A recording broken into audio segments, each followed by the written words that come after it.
US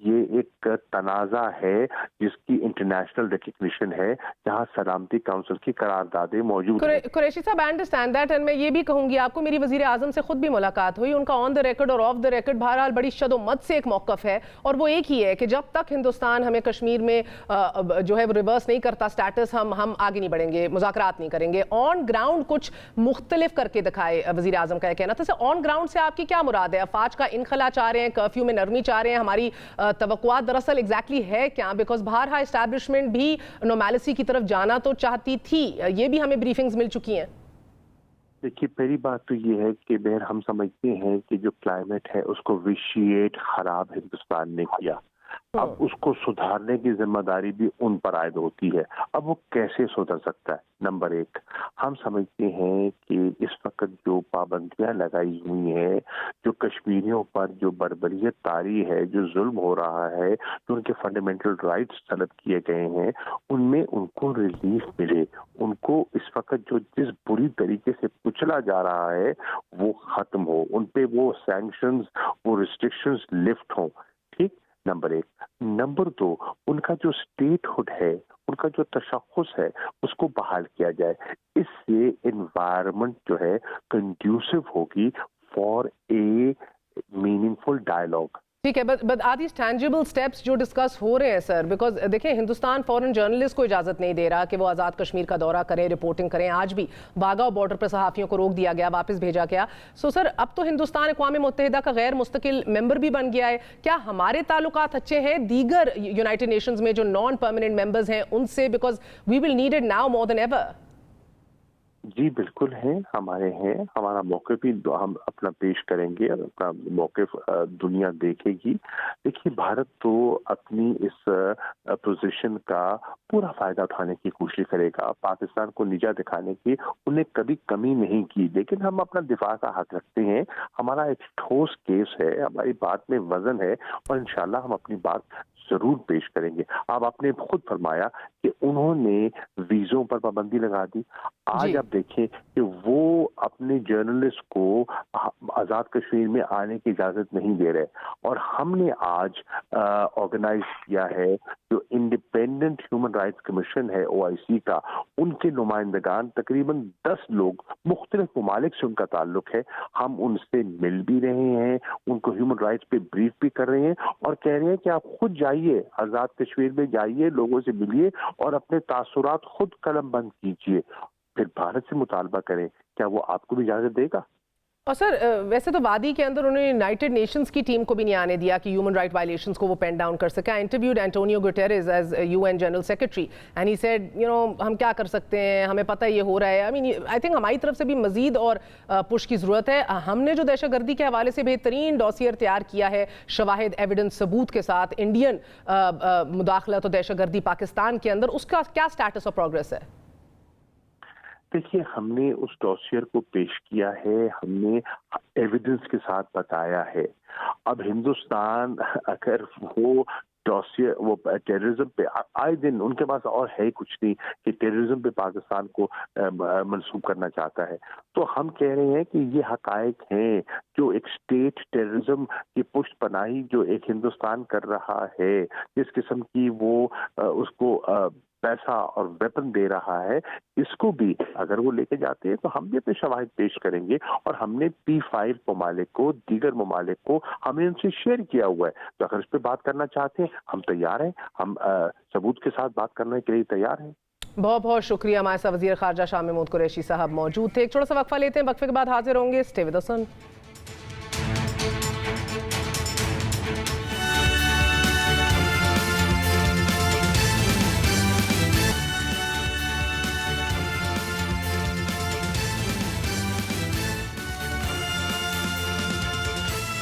نور مقدم قتل case میں ایڈیشنل ڈسٹرکٹ اینڈ سیشن جج محمد سہیل کی عدالت نے مرکزی ملزم ظاہر جعفر کے والدین کی درخواست ضمانت مسترد کر دی ہے۔ عدالت نے درخواست خارج کرنے کے تفصیلی فیصلے میں لکھا ہے کہ مرکزی ملزم ظاہر جعفر کی ان کے والد ذاکر جعفر نے قتل میں مدد کی۔ ذاکر جعفر نے جان بوجھ کر حقائق کو چھپایا۔ پولیس کو بر وقت اطلاع نہیں دی گئی کہ جو کہ مرکزی ملزم ظاہر جعفر کو سہولت فراہم کرنے کے مترادف ہے۔ عدالت کا کہنا ہے کہ ملزم اور اس کے والد کے درمیان کالز کے ریکارڈ سے سے ثابت ہوتا ہے کہ ذاکر جعفر بھی جرم میں شریک ہیں۔ استغاثہ کے مطابق ملزم قتل کی واردات کے دوران اپنے بیٹے سے مسلسل رابطے میں تھے اور ملزمان ذاکر جعفر اور والدہ عصمت آدم جی کو قتل میں شریک ثابت کرنے کے لیے ریکارڈ پر کافی مواد موجود ہے۔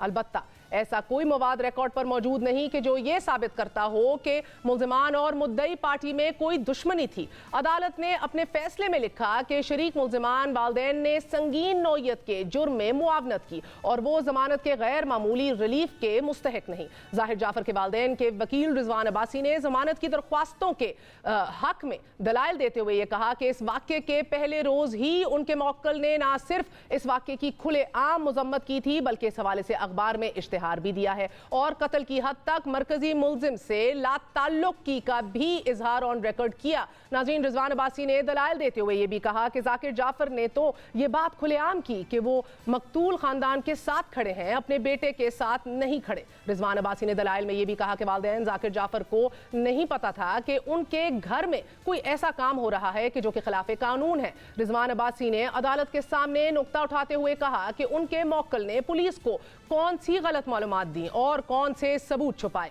اس بارے میں پولیس کے ریکارڈ پر کچھ بھی نہیں۔ ملزمان کے درمیان ہونے والے کالز اور ان سب کی سکرپٹس جو ہیں، واٹس ایپ میسیجز یا دیگر میسیجز جو ہیں، ان میں کچھ بھی موجود نہیں۔ کیا والدہ عصمت آدم جی کا اپنے بیٹے ظاہر جعفر سے رابطہ ہونا کوئی جرم ہے؟ یہ تو معمول کا رابطہ تھا۔ مقدمے کے سرکاری وکیل نسیم ضیاء نے دلائل دیتے ہوئے یہ کہا کہ جس وقت نور مقدم مرکزی ملزم ظاہر جعفر کی تحویل میں تھی تو اس وقت ملزم کی والدین کے ساتھ بات ہو رہی تھی، لیکن ملزم کے والدین نے اس بارے میں پولیس کو آگاہ نہیں کیا اور جب گھریلو ملازم جمیل نے بھی ملزم ظاہر جعفر کے والدین ذاکر جعفر اور والدہ عصمت آدم جی کو کال کی تو اس وقت ملزم ظاہر جعفر نور مقدم کو قتل کر ہی رہا تھا، مگر دونوں ملزمان نے پولیس کو اطلاع کرنے کی بجائے تھراپی ورکس والوں کو فون کر دیا۔ ان دونوں ملزمان نے بدنیتی کی بنیاد پر اپنے بیٹے کو بچانے کی کوشش کی ہے اور مرکزی ملزم اور اس کے والدین کے درمیان